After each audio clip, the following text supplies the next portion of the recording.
Hey, welcome back to the Ninth Circle. This is Bill, your host. What we've got here tonight is a contest entry. I know you're saying, what, another contest entry? This is like your fourth contest entry. Well, fuck off. No, I'm just kidding.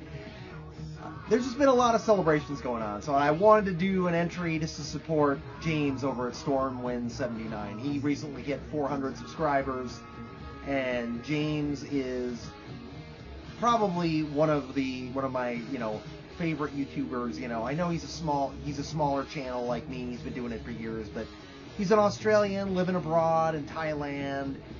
I don't know, and he's just a super likable guy, and his videos are just really fun to watch. Our musical taste is really similar, and I just really like James a lot, so I wanted to make a video to support his channel. So, little tie-in to my last video here. Here's what we're listening to right now.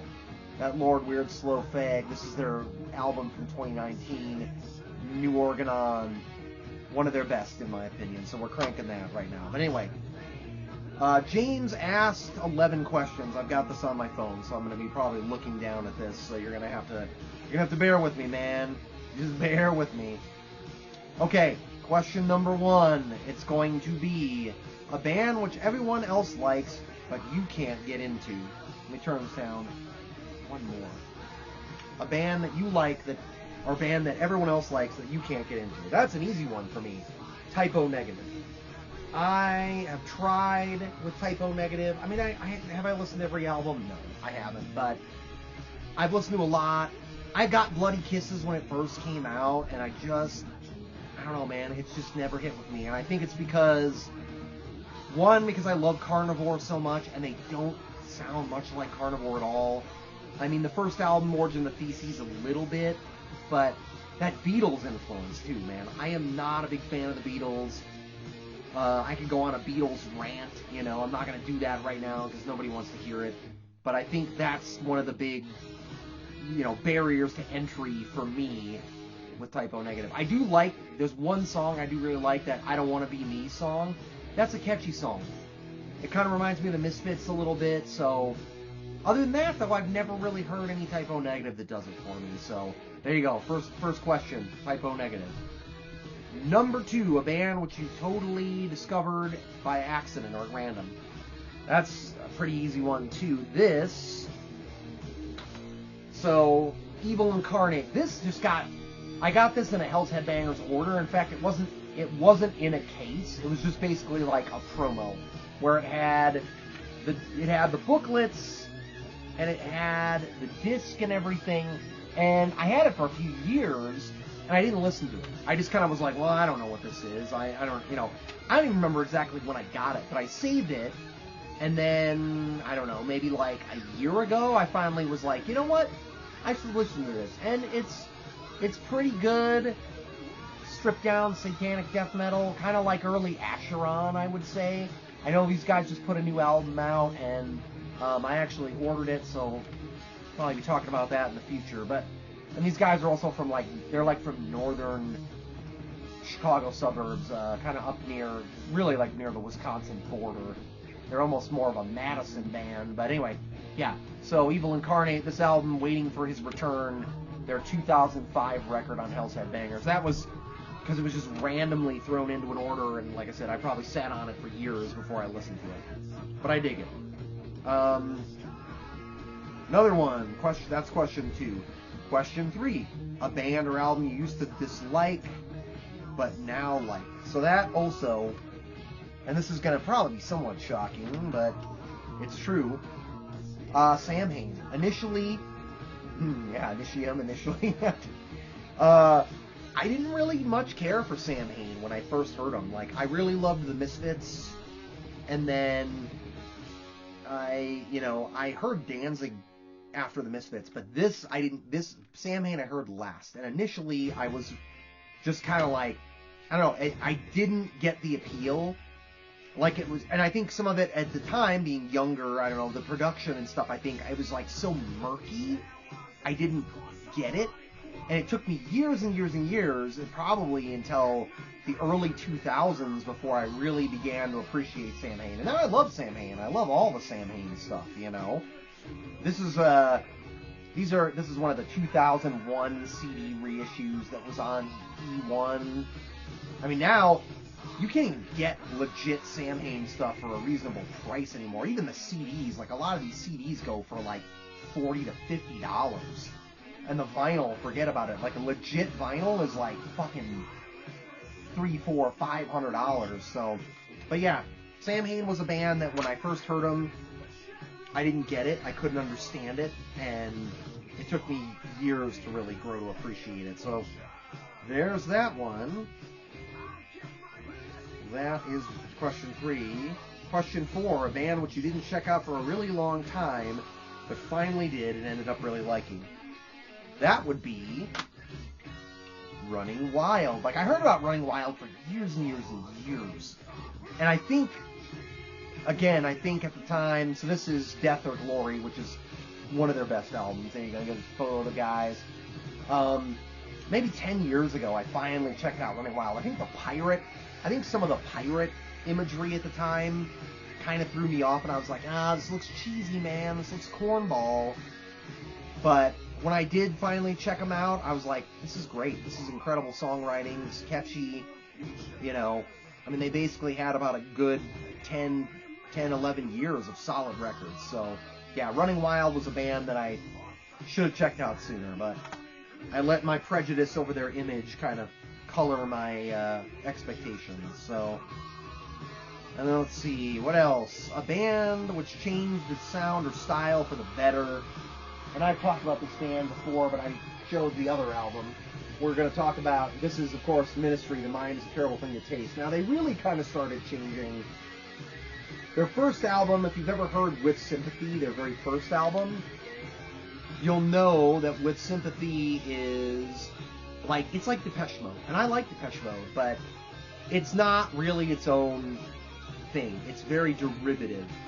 Their next record, when they did Twitch, that album kind of starts moving in a little bit darker direction. The Land of Rape and Honey even more. But this is kind of like when Ministry really arrives at like the ultimate sound for them. The like mechanized industrial thrash metal stuff that they do on this and Psalm 69. You know, just really good stuff. I mean, if you haven't listened to this record, check out the song Thieves and the song Burning Inside, both the first 2 songs on there. Yeah, they fucking rip. They will make you a believer. So, okay. Next question. That was question 5. Question 6. A style of music or band you like, which people wouldn't expect you to like. So actually, for me, one of the like kind of like subgenres, I guess, of music that I really like. I mean, I do really like a lot of electronic music. I really like stuff like Tangerine Dream, Vangelis, that kind of stuff. But also, like the shoegazy alternative rock of the 90s. Like I really like My Bloody Valentine and Slowdive and Ride and Lush. I've got a bunch of that stuff. I didn't grab any of it because I was like, you guys, if you want to check it out. But My Bloody Valentine, Loveless, that's like one of my favorite albums of all time. I fucking love that record. I saw them on that tour with Dinosaur Jr., and it was fucking, Dinosaur Jr. was loud as shit, and so were My Bloody Valentine. Like, it's like ear-bleedingly loud. So yeah, that's definitely a volume.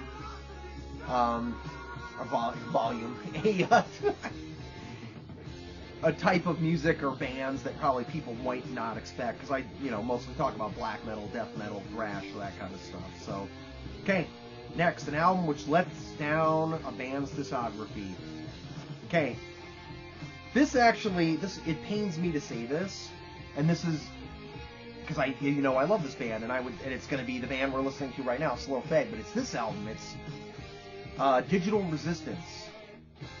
This album has, I'll take out the sleeve here. This was before they went back to being, I don't know if I can get it out. Before they went back to being the Lord Weird Slow Feg. This is their last record of Slow Feg. This is on Metal Blade. This is the biggest label they've ever been on. When was this released? I want to say this was released, I don't know. 2014. So, when the first single they released off this was Laser Enforcer, and I fucking loved it. I was like, it's a great slow fag song, and I was like, man, this song is so goddamn good. And my hopes were like really high. And I like the title track, the song Digital Resistance, I also really like. But a lot of the other songs on here are just kind of dull, kind of boring. In my opinion, this is like one of the weakest slow fag records, you know, and it's a shame because I feel like this was their big shot. They were on Metal Blade for this one record, and like this was probably the most attention they were ever gonna get. And it just was kind of a subpar album. And then they followed it up 5 years later with this, and this fucking rules. This is like amongst their best shit. So that would be a record that I think kind of lets down the discography. Not that it's a terrible record or anything. It's just not up to the usual slow fag level of quality. Okay, what's next? A festival you haven't been to but would really like to attend. I've kind of thought, and it's partially because of proximity and because they often have a lot of really cool bands. Psycho Las Vegas, you know, I live only about 5-6 hours away, and I've thought about going, but it hasn't happened yet, so maybe at some point I'll get to go to Psycho Las Vegas. Next one, a festival which doesn't appeal to you at all. I mean, I'm probably going to go with a lot of the same stuff that people talk about. Wacken, or Wacken. Wacken anymore is like way more mainstream, and it's so big, and there's so many fucking people just in the mud, and it just doesn't appeal to me. I hate being around lots of, like, tens of thousands of people, because I'm a bit of a misanthrope.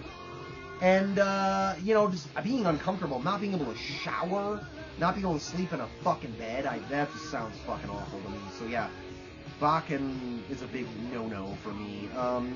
Okay, so what else we got here? A festival you can keep attending every year.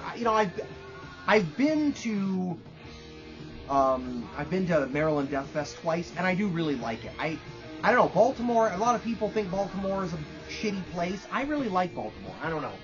I really like it. I always have a good time with it. So, hair madness. Anyway, yeah.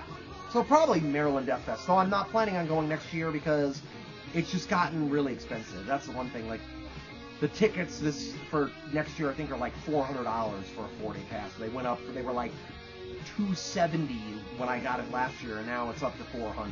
So I get it, but I don't know if I want to spend that much money. And I guess the last question, which is your favorite alcoholic drinks. Well, I'm a boring-ass fucking non-drinker, so my favorite fucking drink is always the black iced tea, man. This is not the one, I usually get fucking Teyava. That shit is my favorite. This is just kind of an off-brand one that I like too. I just happened to run out of the other one, and this was what was available. But that's my drink of choice, so yeah, fucking boring. But whatever, I come from a long line of alcoholics, so drinking got taken off the table a long time ago. Because let's just say it got to be a little bit of a problem. So, anyway, that does it. So, James, cheers to you, sir, for your 400 plus subscribers. Everybody go and subscribe to Stormwind79 and enjoy some of the great content he produces. So, I'm going to leave it at that. Salute, take a nice drink, and I'll see you next time in the Ninth Circle.